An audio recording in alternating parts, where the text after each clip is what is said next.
This episode of Rookie Hunter is proudly brought to you by the Wild Sheep Foundation. Become a member, renew your membership, and join the Less Than One Club at wildsheepfoundation.org. And make sure to check out Sheep Fever, the official podcast of the Wild Sheep Foundation. Do your part to put and keep wild sheep on the mountain.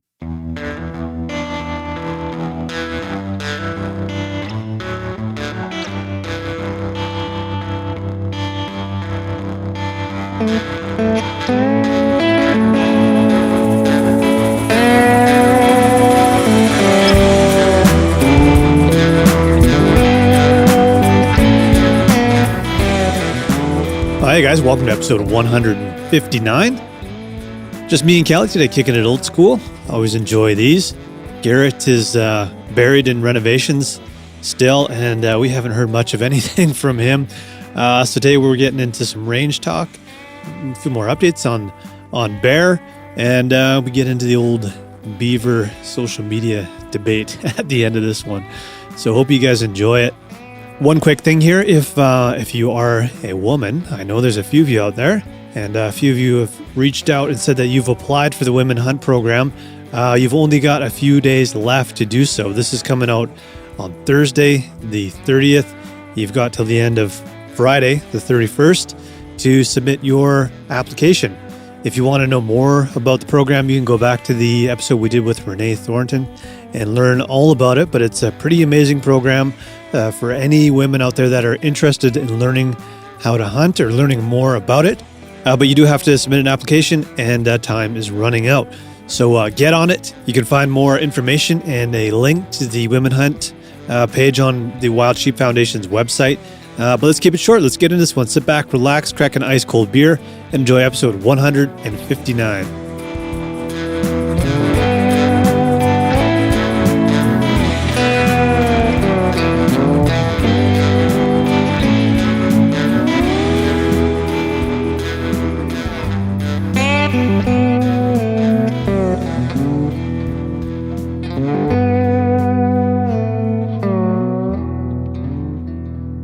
Kelly Molnar, what are you drinking there? Pinot Gris. Oh, cute. Yeah. Bree's mom's in town. They were just, we were just having some hamburgers and stuff for dinner, and Pinot Gris sounded pretty good with that, actually. Nice. Moose burgers? No, actually. God damn it, but Kelly. I do have some meat down there. I find it like I gotta be way better at pulling stuff out of the freezer and thawing it out. Yeah. I used to be much better at that before kids, and now it's like I'm always running 2 days behind. Yeah. But that's the key, is you just got to take stuff out. Yeah. Leave it in the fridge for a few days. If you're in a pinch, running like beef under cold water, or running moose under cold water for a while, it actually thaws out pretty quick because it's ground, right? You can toss one of those 1 ounce bags in the sink even and just let it float around. Yeah, you get home from work and throw it in there. Yeah. Yeah. Surprising. I don't know. Probably not probably the best way to do it if you're trying to do it in a hurry. Yeah. Obviously, you don't want to do it warm or hot water because you're just going to like cook the outside of it. Yeah. But I find it works pretty good if you got a couple hours or whatever. Yep. Yeah. I think we went with just normal burgers because we had company, but I'm sure we all would have eat the moose burgers anyways. But the next time I make burgers, it'll be with moose for sure. Nice. I've been giving a fair bit of moose meat away. Oh yeah? Not a ton. A couple blocks here and there, and yeah, people are loving it. So nice. Yeah. Just like walking around the street, just downtown, good deeds, like, or hey, what? here. No, a couple guys I work with in film, because they're always asking about it. And oh yeah, one of the guys he used to be a chef, so I'm sure he'll put it to good use. Gave some to Kelly Feltry, who was on the podcast last time, and gave some to Kevin Snyder, my sister. Yeah, nice. And gave some to my mom too, and they've all cooked it and enjoyed it. Good reviews, cool. Yeah. And people, a friend of my mom's had it for the first time and was kind of excited to have moose. Mm. And Zoe actually had moose bolognese, first time ever eating wild game. She loved it. Oh, cool. Yeah. That's good. Again, man, having that that ground meat is such a good way to use it. Yeah, it's 'Cause, accessible. Yeah, for somebody who's never eaten wild game, don't really wanna cook them a moose steak. Yeah, But if you make something like bolognese or yeah, tacos or burgers or whatever, right? yeah, It's a good way to do it. yeah. I agree. Yeah, I don't really have any regrets in terms of how we handled that moose in terms of processing and No.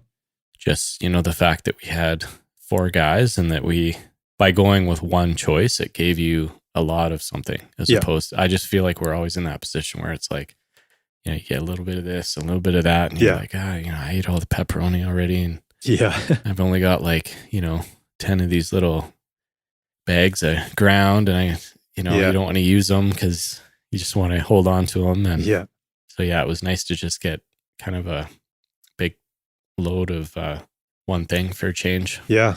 Yeah, for sure. Yeah. Nice to have, but I'm almost, my goal is kind of for it to be gone by the fall so that I'm really eager to replace it with something else. Yeah. Yeah. We'll see what happens with the LEH. If we pull an LEH, I'll be making burgers left, right, and center. Yeah. Breakfast, lunch, and dinner. Yeah. But yeah, it's a good point. It's nice to have motivation. It's also nice to not have to worry about it. Yeah. But yeah.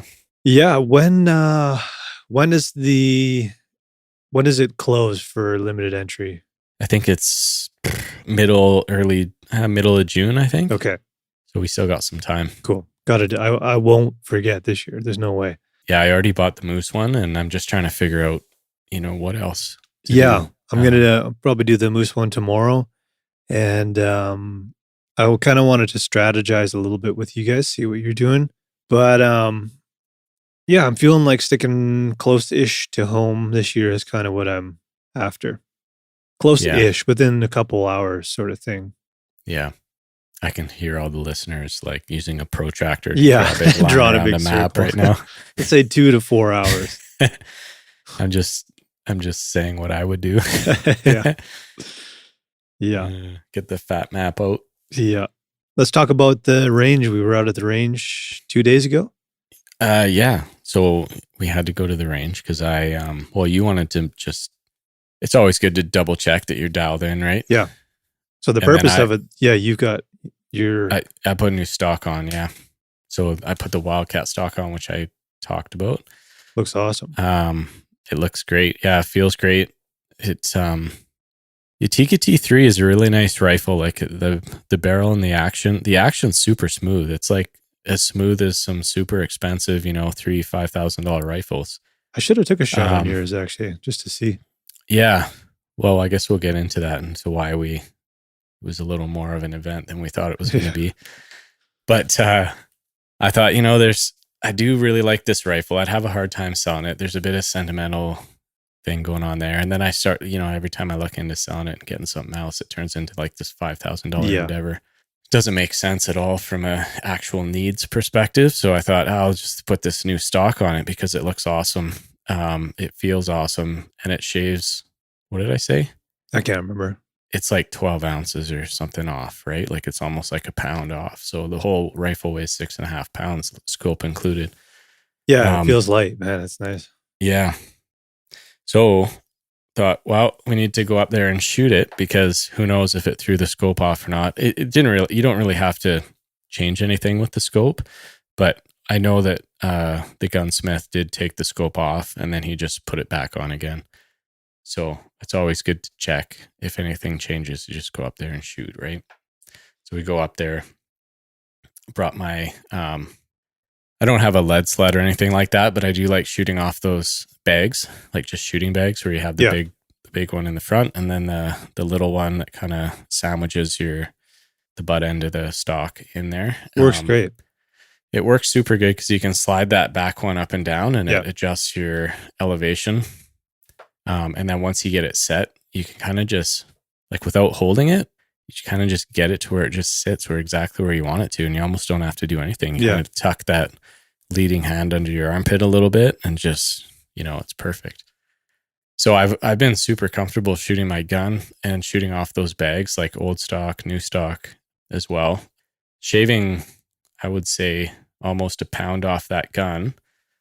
And also I lost that the pad that's on the recoil pad. Right. I put an aftermarket recoil pad on my Tika because it kind of kicked pretty hard because it was a bit light. So I thought, well, if I lose another pound, this thing's probably going to kick like crazy. Yeah.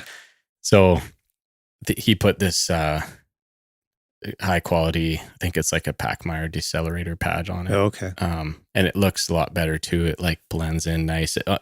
Gun pretty much looks like a Kimber Montana kind of thing now.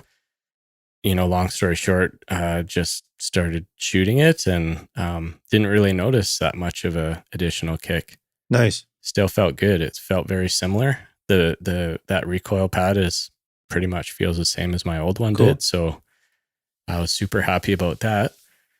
And then, what happened there? I took a couple shots. They were both about 4 inches to the left and about 2 inches high. Yeah. And, pretty much right on the same spot. So I thought, oh, okay, this is easy enough. I'll just, 4 clicks per inch. I'll go over 16 clicks to the right and I'll go, a couple clicks up. I like to be about 2.5 inches high at 100. Yeah. So I make those adjustments and then I fire a couple more shots. And the odd thing was it kind of moved over a couple inches. So then I was like, okay, that's weird that it only moved over a couple inches. So now I'm on shot 3, right? So then I do the same amount of clicks. I went 16 again to the right, thinking that, this is weird, but, I'm just 2 + 2 is 4. So I just, I start just doing it again, right? So then I take another shot, boom, right through the same hole. It's like, what is going on here? So then I just let the rifle rest. I only take 3 shots at a time at the range. So then you did your thing. Yep. I don't know how much detail you want to go into yours, but basically you kind of nailed it with a couple shots. Yeah. And you were so the history with my rifle was somebody put a new scope on my rifle as a gift. And so I sighted it in with the new scope. Took quite a while, was bore sighted, but I'm finding that bore sighting is not really that useful. I mean, it might put you on the paper, but it doesn't really mean anything. No. So it took quite a bit. And I remember the first time we took it out, we were shooting not at a range. We were just at that random spot there. I mean, it's nice and flat, but I think we were shooting off like a wobbly table or something. So it took quite a while. It was frustrating, but got that scope dialed in. It was a Leupold scope. And then I eventually decided I wanted to put the old scope back on because it was my dad's rifle and I just wanted to keep it the way it was. Yeah. And so I had to go through that whole process again and killed like 1.5 boxes of ammo or something like that last year.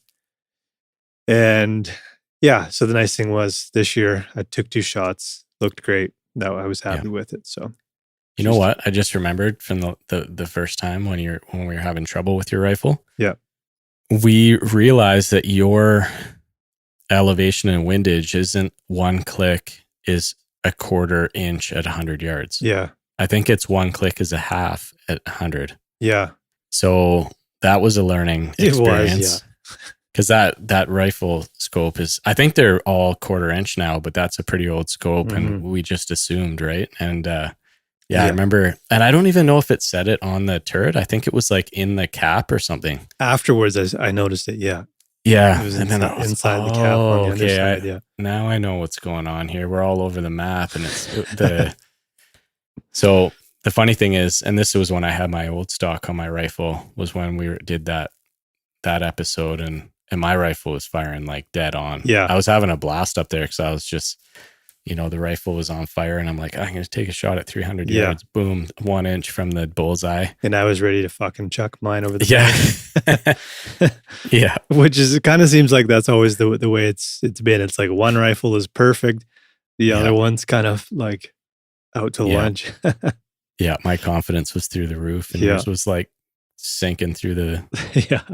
into the dirt. Yeah. But Yeah. So anyways, we're back up. So I take those 3 shots. So now I've like moved over a couple inches. So I take another shot, boom, right through basically the same hole, like the 3rd shot. So take another shot, boom, right in that group. Take another shot, boom, exactly in that spot. Yeah, you like fired like 4 shots right through the same hole. Yeah. So I was confident that it wasn't my shooting because they all felt great. Yeah. And they were all hitting in the same place. So there was those older guys there. They were basically hand loading on the spot, right? Yeah. They had all the tools and everything. Yeah. So like part of this is kind of, I think, the excitement that I had for just like getting the new stock and the new gun out. And the range was super busy that day. Yeah. So like we went up there, I don't know, we talked about this before, but there's always like a bit of anxiety when you go to a range and there's a bunch of people there. Yeah, I find it kind of intimidating. I don't know why. Yeah. But it always never works is. out though. Yeah, everyone's always super friendly and helpful. And yeah. And it's almost like the environment lends itself to that. Yeah. Because as soon as we walked in, everyone's like, oh, hey guys, there's an extra spot right there. Yeah. I always like it when there's a couple old guys there because you just, it's nice to have a bit of a blend of the demographics. And there always seem to be like the range leads. Yeah, totally. Yeah. So anyways, one of those older guys had a torque wrench kit. And he's like, yeah, if you put a new stock on, maybe like 35 pound, check the action screws. Like, I tightened them with 35 pounds. And then I checked all the scope rings, made sure they weren't over tight, because I've heard that if you have your scope rings too tight, it can actually like disengage the windage elevation adjustments. But I think it has to be pretty tight for that. And I was like, there's no way that this gunsmith would have done that. Like he's such an experienced guy. So then I got frustrated and like ended up shooting like 12, 15 shots or something. I'm just seeing dollar signs at this point. Yeah. So I'm like, you know what? Just screw it. I'm done. I'm just going to email the gunsmith, kind of say what was going on. And like, I can't think of a reason why it would be doing this. So then like 15 minutes after getting home, I'm thinking about it. And I wrote him an email and I'm still thinking about it. And then I'm like, I opened up the manual for the Swarovski scope and I'm looking and it says, turn the knob. And I was like, shit. So I was pulling out the adjuster. Yeah. Which when you pull it out, all it does is re-index the scale. So it doesn't actually adjust anything. It's just like allowing you to reset the line to 0 again so that you can keep track of your adjustments in the future. So that's what I was doing. It's so embarrassing, but like, and I don't know why, because my old scope was the same way. Right. And I've also used this scope with like the last time we were up there, I was adjusting it. Yeah. And I didn't do that. So I don't know, something crossed in my brain there where it's just like, thought I was supposed to pull it out. And then I was making all these adjustments and it actually wasn't doing a thing. So those first 2 shots that I took were obviously pulled them a little bit. Yeah. But like the 10 shots after that were in such a close group that, that's definitely where the gun was aimed at.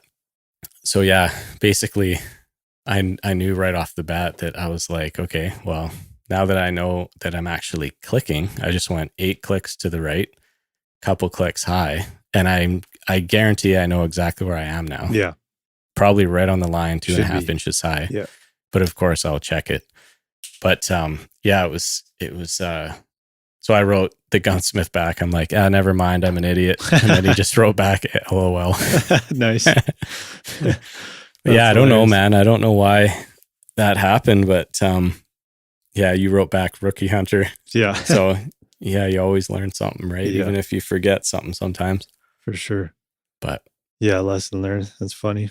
Yeah. It's an expensive mistake too, because what does it cost for a box of bullets now? $100. So that basically like $50 down the tube for just a stupid mistake. It really should have took like 3 shots to get that thing dialed in. We could have been out of there in 30 minutes. Yeah. And I should have known it too, because when you pull that turret out and you make the index adjustment, like it's not the same type of click. It's just like this little flimsy click. But when you're actually clicking the scope, like it's a solid. Oh, okay. Click.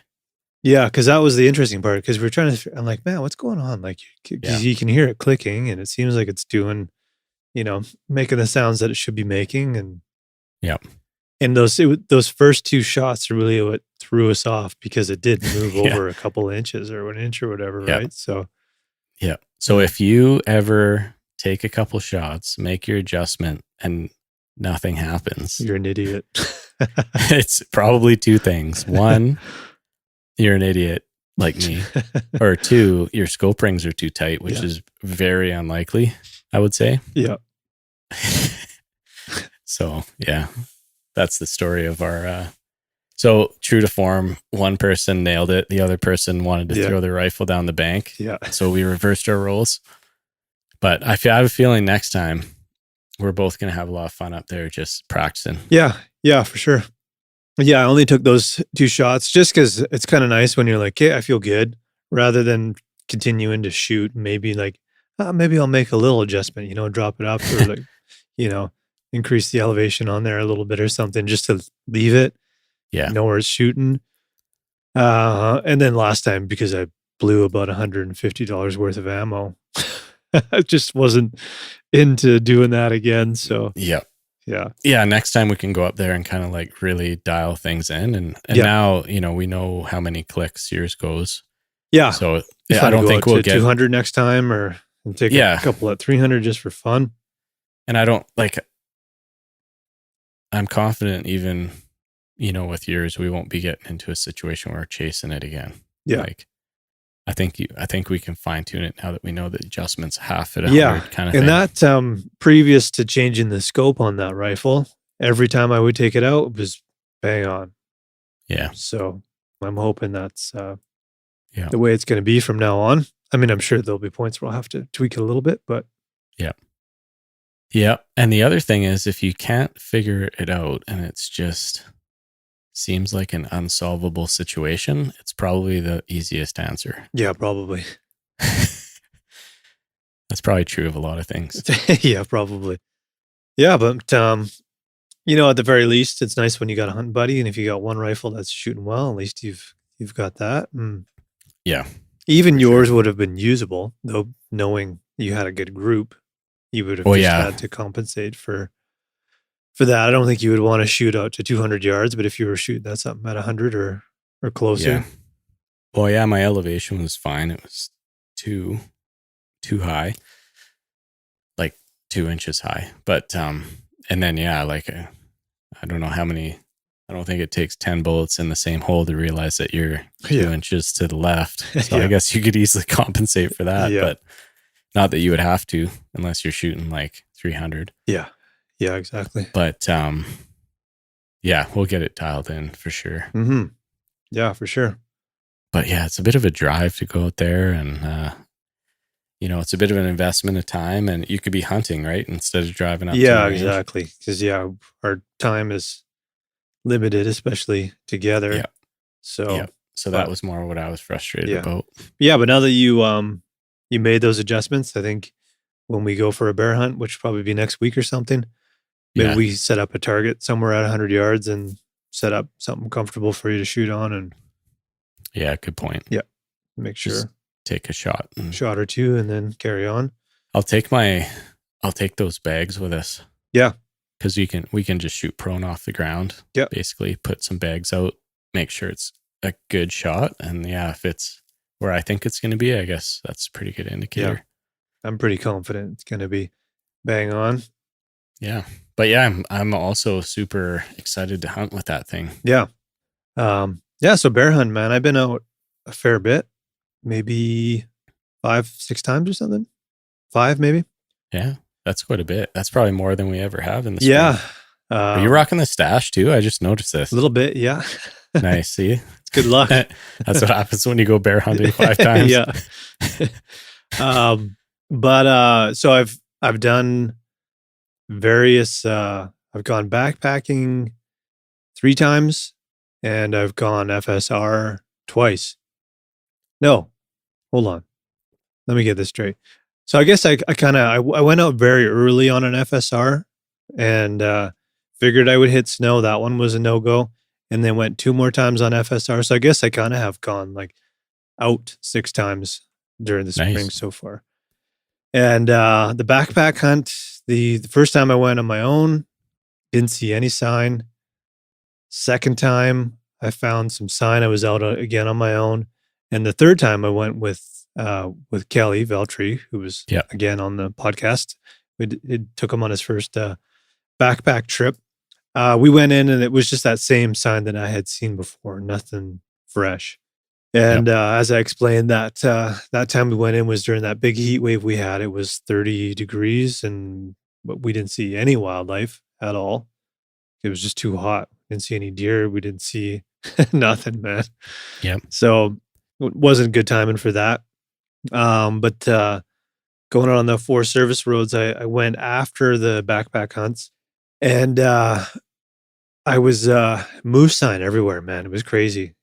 I think I was saying to you, it was like a hailstorm went through, but it was moose shit. The roads were just covered in moose shit, man.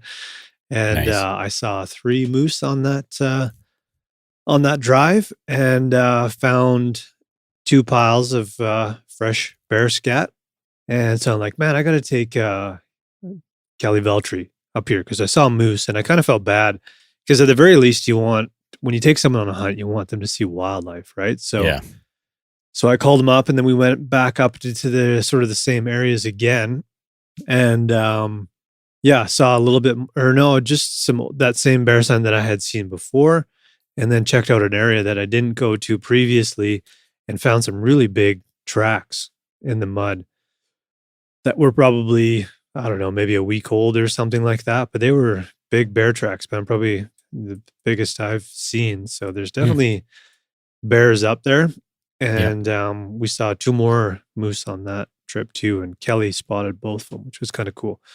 Nice. Yeah, you can tell he's getting into it, man. He's really like looking for stuff and looking to tracks. And it's cool to see somebody kind of change from like just being outside to like taking it all in and like looking for stuff. And the second moose that he spotted was quite a ways away too. He's like, what he says, like, oh man, that stump over there looks a lot like a moose. Like, that is a moose. Nice. We usually have the opposite. Usually the opposite. Yeah. It's like, oh, I think that's a moose. No, stump. Yeah. Yeah. So yeah, it was cool, man. So I've been seeing sign at least, but we were talking to a guy at the range, and he was saying the same thing. It's like not a lot of action for a lot of guys yet. Mm-hmm. And I wonder why. I mean, it's hard to say why. Yeah, I don't know, but I feel like this is sort of like a repeated thing. It's like you get into June and then things really start to pick up, right? Yeah. And it has been a slow. It's been a weird kind of wet, cooler May. So maybe that has something to do with it. Because I read a story online that said even though the snowpack is not quite as deep as they would like, it's melting off slower than usual. So it's kind of like balancing itself out. So that might also explain why maybe some of the action on the bear front is a little bit slower too. Yeah, could be. I did run into snow. The very first time I went up that FSR, I hit snow at like, I don't know, it was like 23 kilometers up the road or something like that, and had to turn around. And then the second time I went up, I got on I got off the main FSR on a like an older road, and hit some like compact icy snow shit and had to turn around. But third time it was looking much better up there, but still like early spring when you get up into the higher elevation, it's quite a bit behind us down in the valley here. So yeah, interesting. Yeah. But no, I think we're getting into prime time, man. And if we get up there next week, I'm definitely going to go, and we'll try and plan it on a day that you can take off after work or something like that. Cause I wouldn't mind doing that. Like hooking the ATV trailer up, bring the ATV up and like drive up the road a good amount. Yeah. Like not start at the bottom with the ATV, but like go up, to where the Y is, or like a little further even, and then drop the quad. Cause it's pretty long to start at like the highway. Yeah. It's wherever you are, right? Yeah. And then go all the way up like that. But if you can kind of hybrid approach that and then use the quad to get into all those little roads, it's perfect. Yeah. Takes the pressure off the vehicle too. Yeah, definitely. It's the quad is just a little more fun to cruise around on. Yeah. Seems like the right time. So I think it's we keep going. It's one of those things, man, the more time you put into it. And this year, more than any year, as everybody knows, I've kind of been on the fence about it, but I'm like determined to do it this spring. So I'm gonna keep going until it happens. Yeah. Yeah. Yeah. I think, it's your year to get a bear for sure. I think if we were out together, the only reason I would shoot it is just if we were split up and Yeah. there was a big bear somewhere and it just worked out that way. But yeah, I'm leaning on you to bring some bear sausage into the Deal. freezer here. Hey, Kelly, I was kind of asking you about this because I was doing a refresher, which I like to do on skinning and field dressing and stuff. Because deer and elk, moose, whatever, I feel super comfortable with doing that. We've done it many times at this point. But bear, just being something new to me, anyways, do the refresher, and I've done it every year. I've gone out and hunted bear. It's just a good thing to go watch a few videos. Yeah. But want to keep the hide, obviously. Mm-hmm. Even if it's a smaller bear, I think it's just a cool thing to have. I mean, you have yours and it's cool, man. It's just, it's right next to you somewhere, isn't it? Yeah, it's right here. Yeah. So just making sure of doing a clean job and everything like that. And it's pretty straightforward. You just got to take your time, I think. But did you go gutless on the bear when you did it? Yes. Yeah. Cool. Yeah. And with the hide, like, I think you don't have to be perfect. Like when we were doing any other ungulate, right? You kind of just, when you do it gutless, you're kind of just folding the hide over back and forth. And the nice thing is you can kind of use it as like a tarp almost, you know what I mean? Yeah. Keep the meat out of the dirt and stuff. And so I felt it was the exact same approach. It's just that I guess like when we do ungulates, we kind of start wherever, right? Like we usually start on the legs, but somebody's kind of starting on the back leg and somebody starts on the front leg. And then with a bear, you're kind of, I'm trying to remember exactly where I started. It was either armpit or like paw. Okay. And then kind of because you need to kind of do the inside. There's an inside line that goes on the arms and the legs, and then middle up the middle, right? Yeah. So you kind of just need some type of a system so you're not just cutting anywhere. Mm-hmm. But as far as just taking the hide off, I didn't really think it was that much different than anything else we've done. And cool. I was by myself there and, didn't want to be up there forever. Yeah. But I never really felt like I didn't know what I was doing. Yeah. Cool. So I'm just assuming you'll be the same way. Yeah. And then, just don't get too close to the fact that you might like poke through or something, right? Like just. Yeah. I've actually got, I don't know if you remember it, Kelly. It was my dad's. It's like a skinning knife. So no. Kind of has like a little spot. My pack's not close by. It's almost like a hook. And there's like two little spots there. So you can put one finger through and it's got another one for your index finger.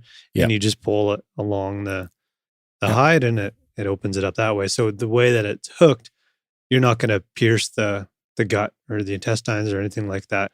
Just kind of drag it along. And I've still got some unused blades on there too. So give that a try. It might actually work pretty good. Yeah.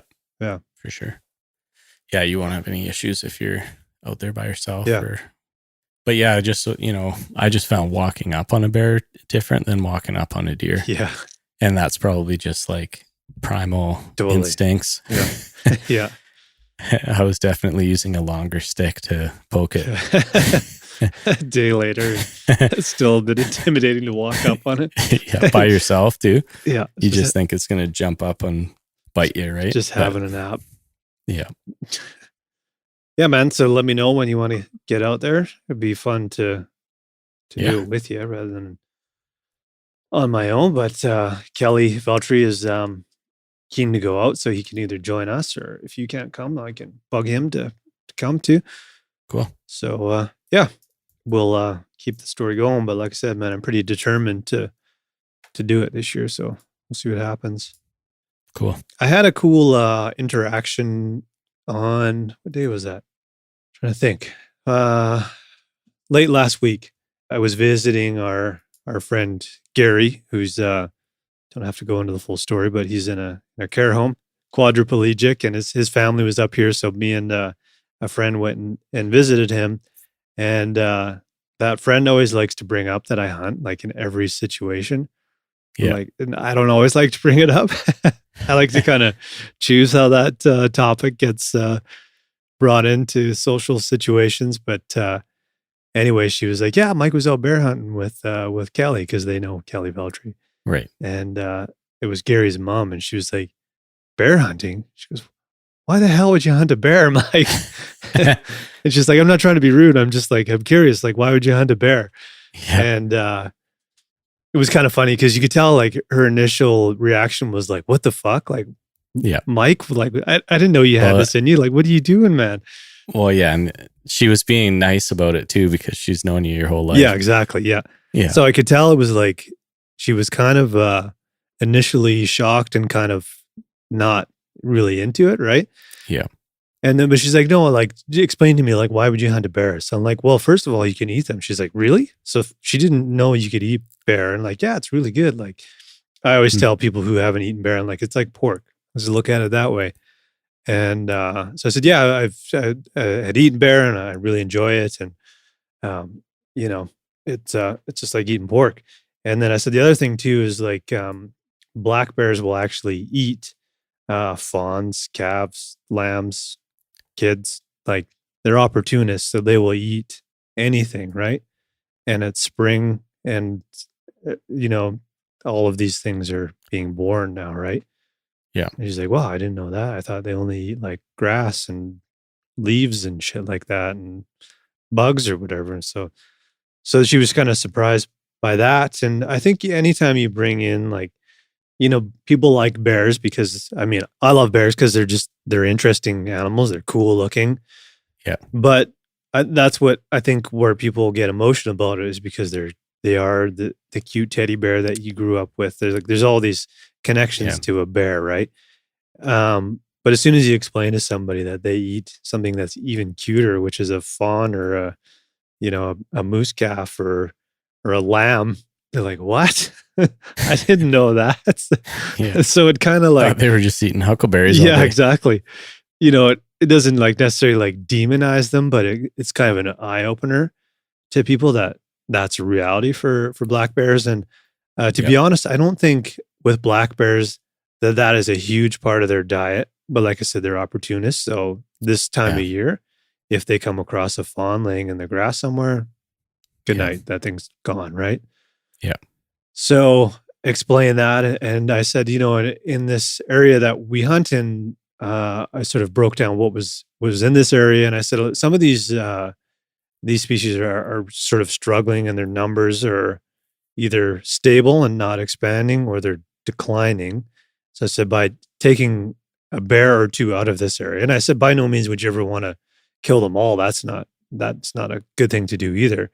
But by taking out a few, you help. It's like a management tool. You can help the rest of these species expand and grow and do well. So this was like a 5-minute, not even, man, probably like a 2.5-minute conversation. And she was like, "Wow, I didn't know any of that." And I think I won her over in 2.5 minutes, man. Yeah. So I think part of the key there is like she trusts you because she knows me. Yeah. And I think that's the important part is you have to sort of. The relationship is there. And it came up kind of organically. Yeah. And, we were hanging out for quite a while before that and having lots of laughs and stuff like that. And like you said, because she knows me really well, she knows I'm not some crazy, bloodthirsty lunatic that would just go out and shoot something. She knows me better than that. They're like a second family to me. So it's just funny how if you don't have that, if you don't have the relationship and trust, which I tend to think most people are closer in reality, like if you're willing to just listen to people and and do it in person over a coffee, you can kind of get to that place sooner. But like you throw in social media and news and all these things, and it's amazing how polarizing things get very quickly without the opportunity to have a discussion, Yeah, which is a good segue, Kelly. I wanted to do it with you and Garrett, but I figured we posted the photo of the beavers and the sea can. Yeah. So I wanted to Yeah. say something about it before too much time had went by, because we didn't really comment on the post after people had left comments. It was more of like a social experiment to see what kind of responses we could What kind of get. responses we got? Yeah, and it was Ours was kind of like 50-50. yeah, it was 50-50, yeah. Yeah. Although I went back and looked at it, and there was actually sort of a few people posting quite a bit. So it might have tipped the scale. I don't know. We would have to go and look at it. Yeah. But it was interesting, man. And so you heard my take on it. I got you to listen to it just to make sure I wasn't too far out in left field. But what was your whole thought on that whole experiment we did, and the photo and everything? Because I explained that you and Garrett and myself, we thought about this for quite a while. Like, should we do this? Shouldn't we do it? We don't want to offend anybody. That wasn't the point. It wasn't to create division between different parts of the industry, whether it be resident hunters or guides or whatever. That wasn't the point of it. It was like, we're all in this together. We're all hunters. That's what the point was. And that just happened to be a guide's photo. So it wasn't a attack against the guiding industry. We've all seen stuff from hunters and residents and everything that's not great. Yeah. So anyway, what's your take?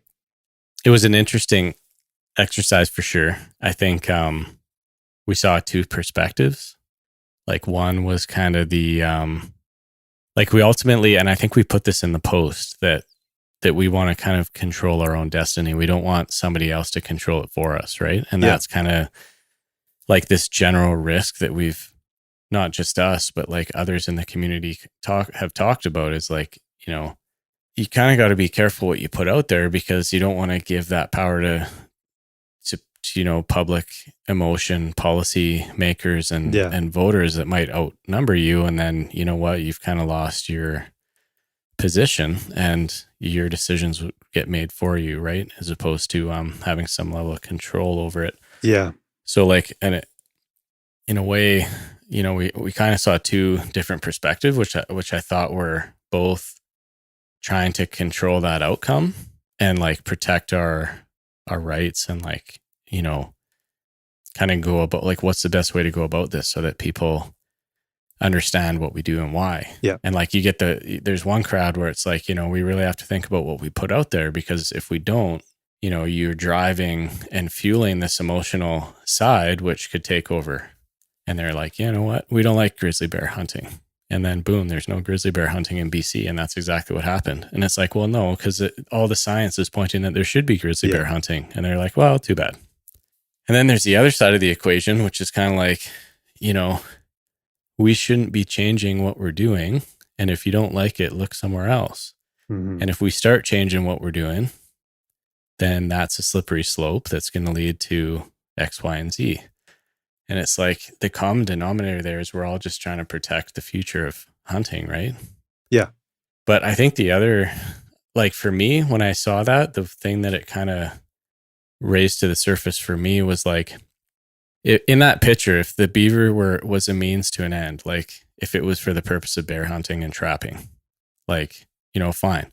Yeah, which is what it was. So if anybody's missed that episode, should explain that you can go to our Instagram and have a look at it. But it's a bunch of beavers thrown into like a sea can with a bunch of garbage and shit. It's just like it's like garbage bags. Yeah, it's not a nice fur everywhere photo.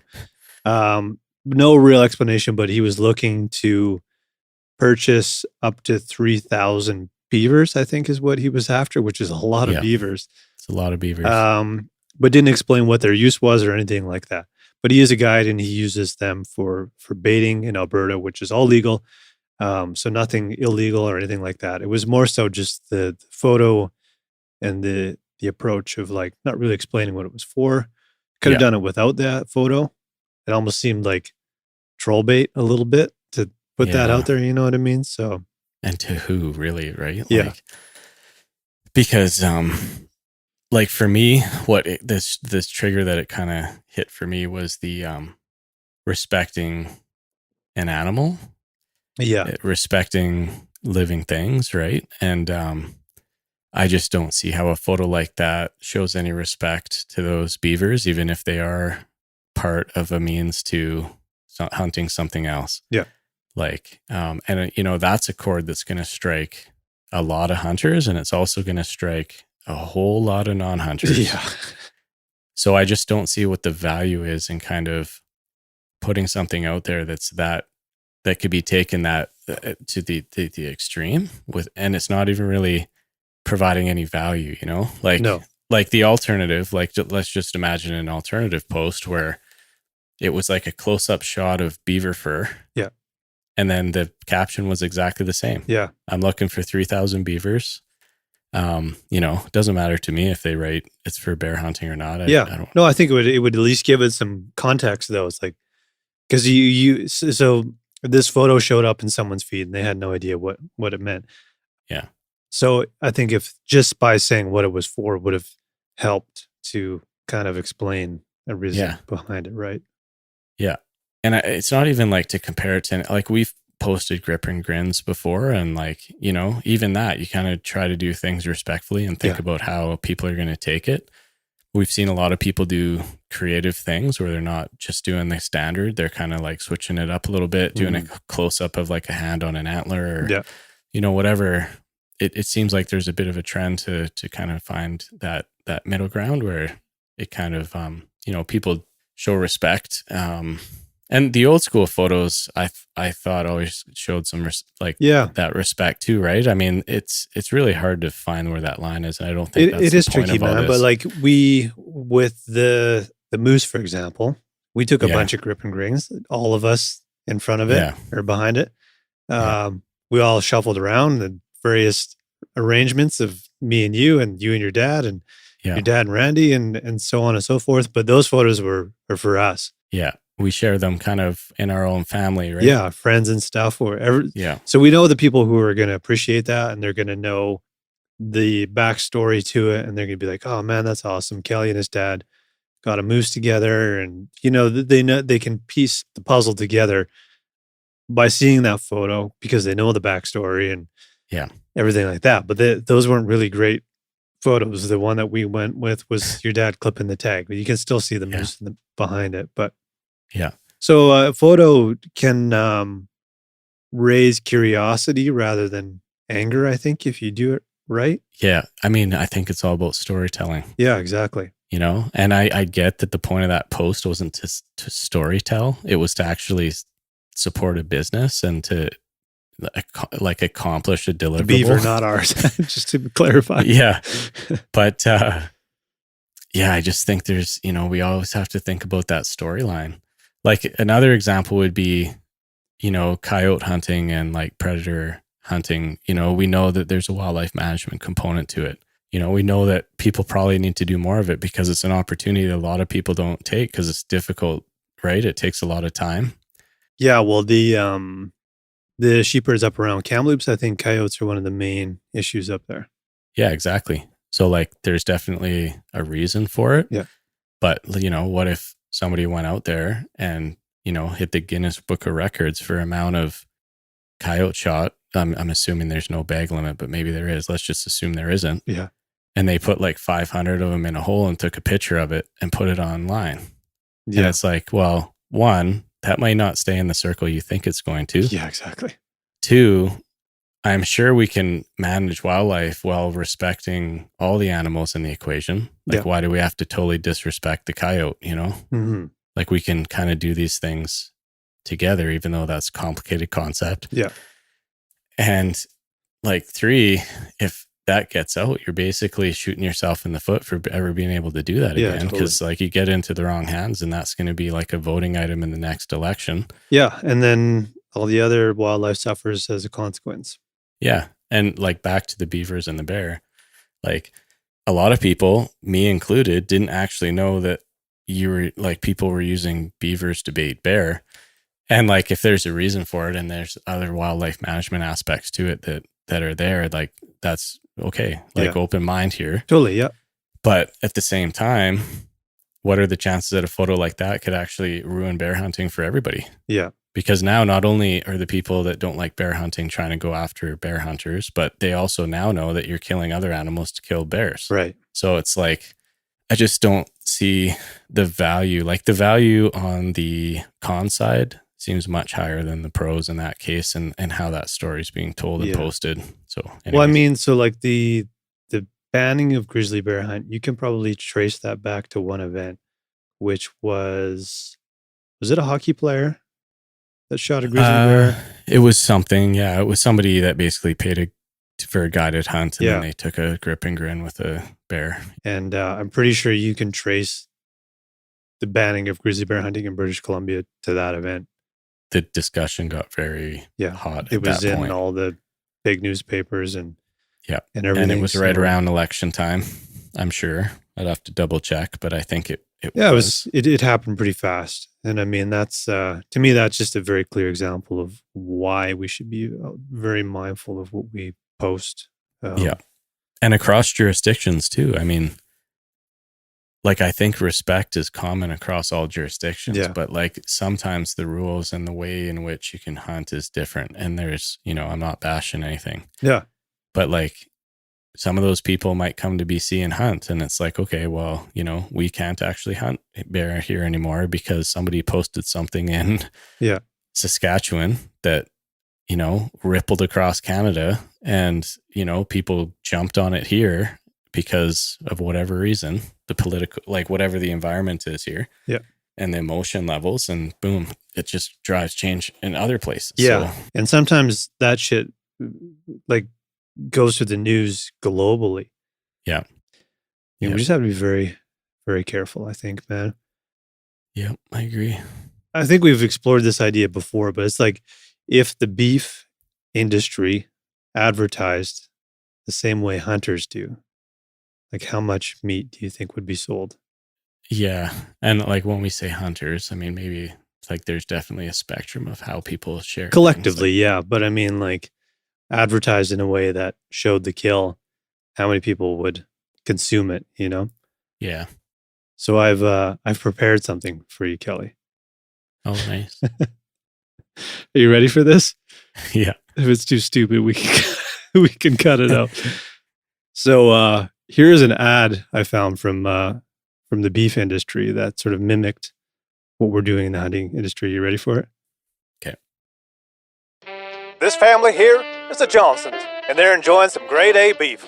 Look at those nice juicy burgers. Say hi, everyone. You might be asking, how do these juicy burgers get from our farm to their table? Well, let me show you.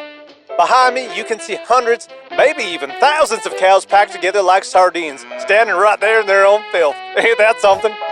Say hi to Angus. Cows live between 15 to 20 years, but this big old boy is 3 years old, full of hormones, and ready for slaughter.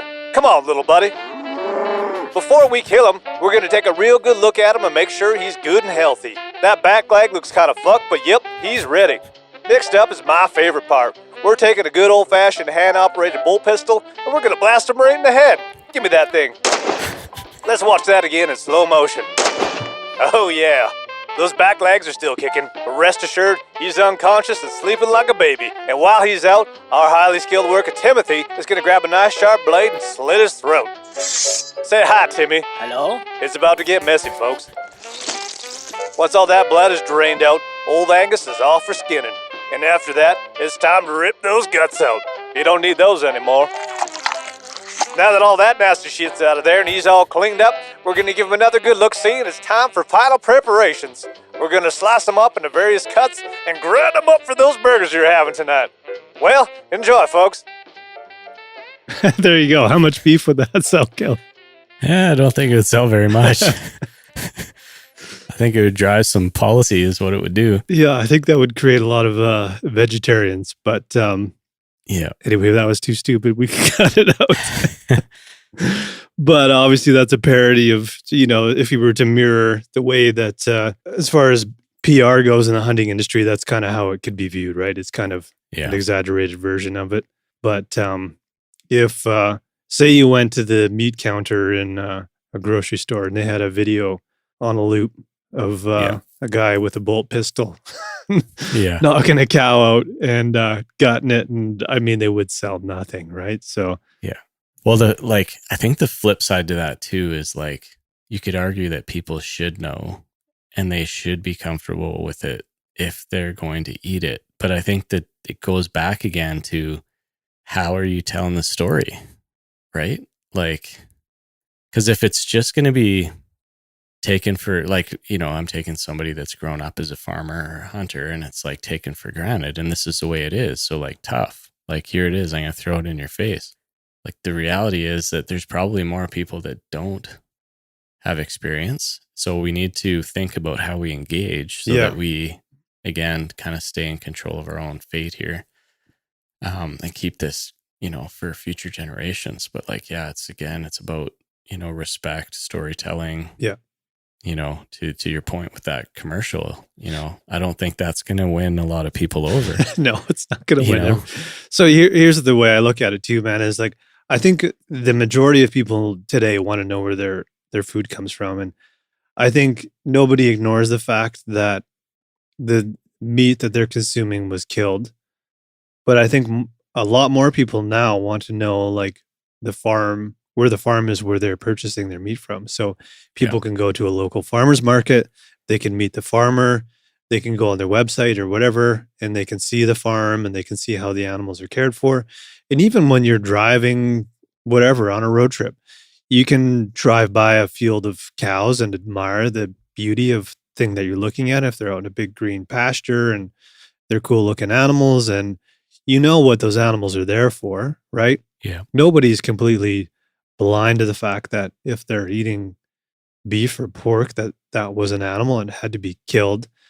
But I don't think we need to rub it in their face, like the gruesome part of it. Us as hunters and a farmer knows that process, and we all sort of appreciate the animal and know what went into it, and it's not a fun part of getting meat.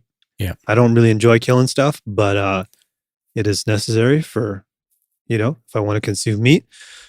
So I think that nobody's really blind to the fact that the food they're eating had to be slaughtered at some point, but doesn't necessarily have to be rubbed in their face. But so you talk about like a family farm that's local to your area versus factory farming, and people have all seen images of that. I mean, that's the stuff that really turns people against consuming meat at all. It's that industrial level and how the animals are treated and everything like that. So if you compare that to hunting and take that approach of like, this is my farm, we really love our animals and this is how we raise them, and we treat them very well and value them and feed them with the best possible things we can, and we don't pump them full of hormones and antibiotics and all that kind of stuff. And this is the reason why, and people can feel good about making that choice to consume that meat. I mean, that's the same way that we can promote it as hunters and explain why we do it, and we can put the story behind it. We can show photos of the area that we took the animal from. And I mean, it's kind of become simple math at a certain point, man. Yeah, it's interesting because like the farming side is like, it's sometimes the volume of it that I think that make people uncomfortable, to your point about like the factory kind of efficiency part of it. Mm-hmm. And then with the hunting part of it, it's almost like the opposite, where it's like the individualness of it. It's like how could you do that to an individual animal? But yeah, I mean, like just on the hunting side in particular, like, we've been doing this for a long time, and we started on the side of the non-hunter. Yep. Not anti-hunter, but we were kind pretty of unsure about it though. Yeah. Yeah. And like kind of understood that side of the equation. And now we're obviously on the other side and like fully understand this side of the equation and like why we do it, which is why we continue to do it. Yeah. But yeah, it's like, I just feel like we've had success reaching across the table and trying to meet people halfway and try to like, get understanding that way, as opposed to throwing stuff in their face and saying, we're never, nothing's going to change, so deal with it. Yeah. And it's like, the problem is things do change. So it's about being proactive is kind of how I look at it. Yeah. But I know that people aren't always on the same page with that, right? Yeah. But I mean, so someone said that that post like the beaver is a teaching moment, right? And I went back and looked at it, and I mentioned this on the episode I did, but there was a woman there that had commented on it and said she was kind of offended by it. I don't remember exactly what she said. Yeah. But she just got lit up, like people calling her a moron and stuff, right? Yeah. And I made the point that, you know, if there comes a time where she has an opportunity to vote against whatever type of hunting it might be, if it's predators or whatever, now she's 100% against it. Now. That was the end of it for her. Somebody could have very kindly explained, like, "Oh, sorry, I'm really sorry that this post offended you. This is why I put it up, and here's some context. You know, I work as an outfitter, and this is what I do for a living, and this is why I need them for, and this is why it's the most effective use of, you know, of beavers, and these were problem beavers." And you could have, there were so many ways you could have said, "Hey, just hear me out for a second before you," but they just called her an idiot and lit her up. I mean, that's Facebook for you, right? Yeah. People kind of arrive on that. You mean? Yeah, like other people did. Yeah. But and then you look at my 2.5 minute conversation with Gary's mom. Yeah. Now that's somebody, if she had an opportunity to vote on something, she might be like, you know, I'm thinking about that conversation I had with Mike, and I understand that there's more to it than I realized before. So either I'm not going to voice my opinion on this, or I'm going to say that I'm, you know, against it, right? Yeah. Against the banning of hunting a predator, or whatever it might be. So there's your teachable moments. And I think those are the best ways to approach them, and the worst way. Yeah, exactly. Yeah. It's like marketing, man. Like one of the best forms of marketing is always like word of mouth, right? Mm-hmm. Which, like, we always think about that as like the positive side. Like, oh, you know, if I'm starting a plumbing business, you know, word of mouth in my community, you know, all it takes is like 3 people, and then I got 10 people, and then I got 100 people, and then I got 1,000 people, and it's like, boom, you got this thriving business. It's like, okay, well, let's not look at the positive example. Let's actually look at a negative one.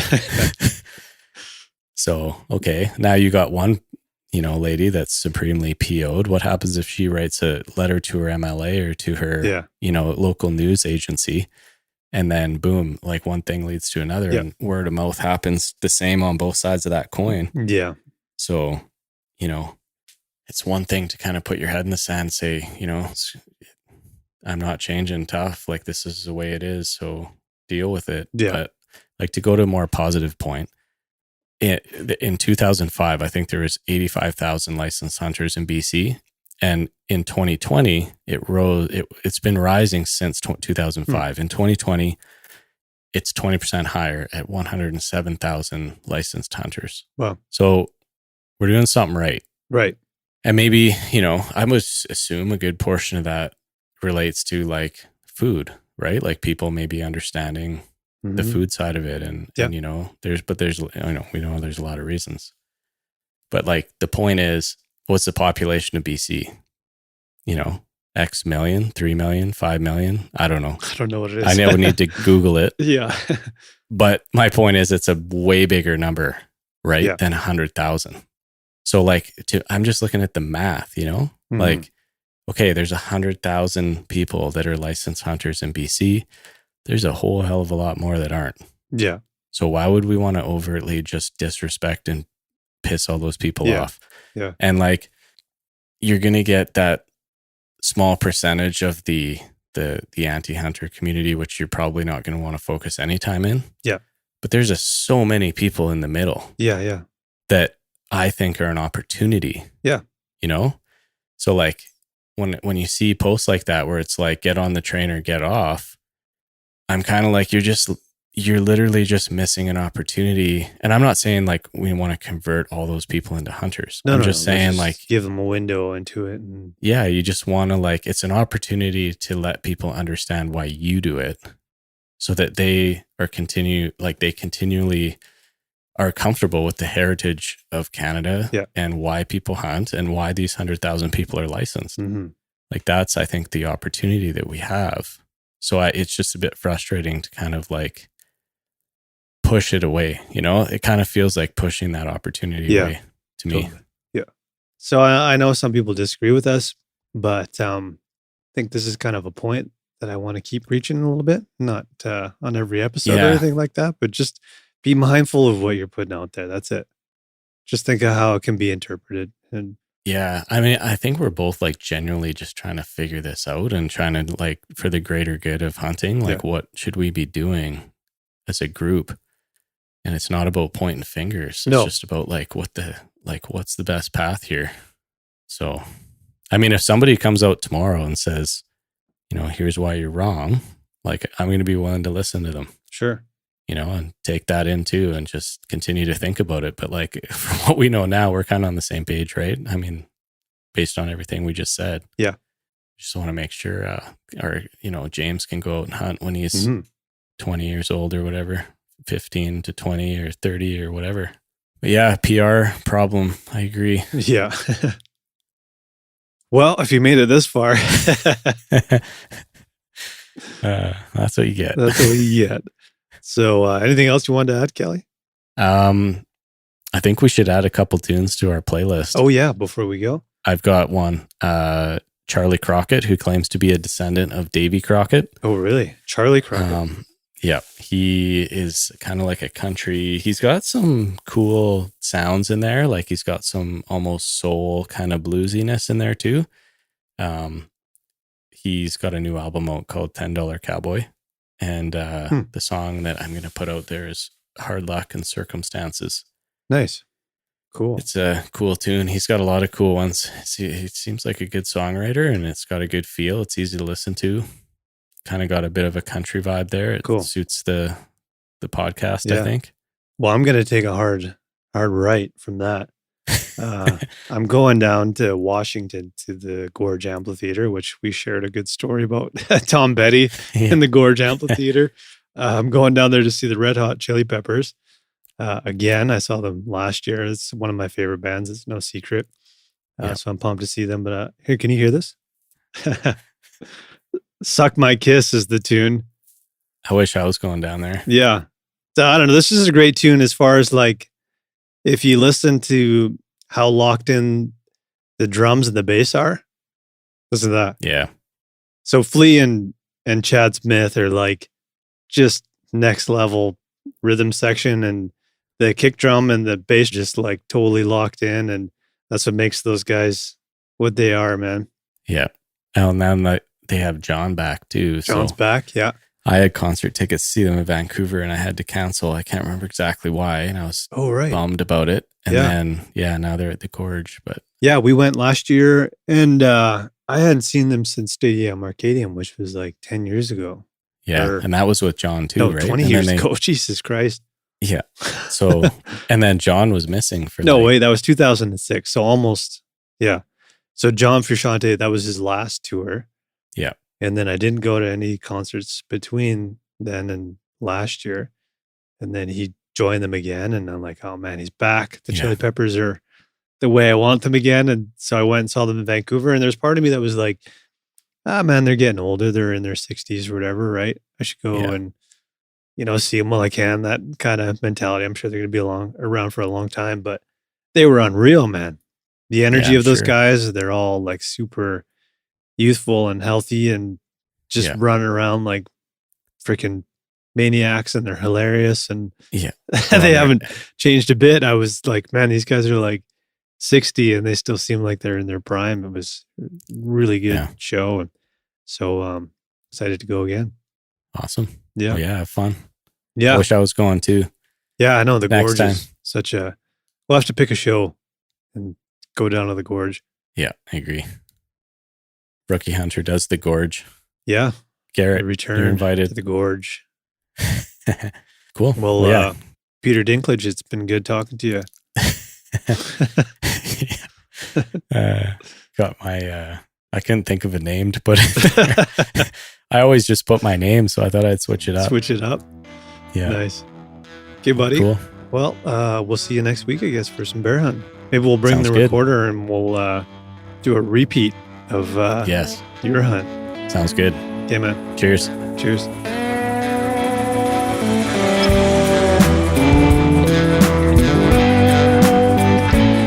Well, there you go, guys. 159. And the bear story will continue. Like I said, I'm determined to make it happen. I'm going to spend as much time as I can out there, and looking forward to getting out there with Kelly for the first time. As you heard, we haven't got out there together to chase black bears around. So looking forward to getting out there with him. And if you guys have anything to add to the beaver debate, we'd love to hear it. info@therookihunter.com. You can reach out to us on social media, rookie_hunter_podcast. You can find all that information in the show notes. If you're not a member of the Wild Sheep Foundation, do it. I think it's $40. American, an amazing organization, and one that we're very proud to support and very honored to have them supporting this show. So we'll talk to you guys soon. Have an awesome weekend. Cheers.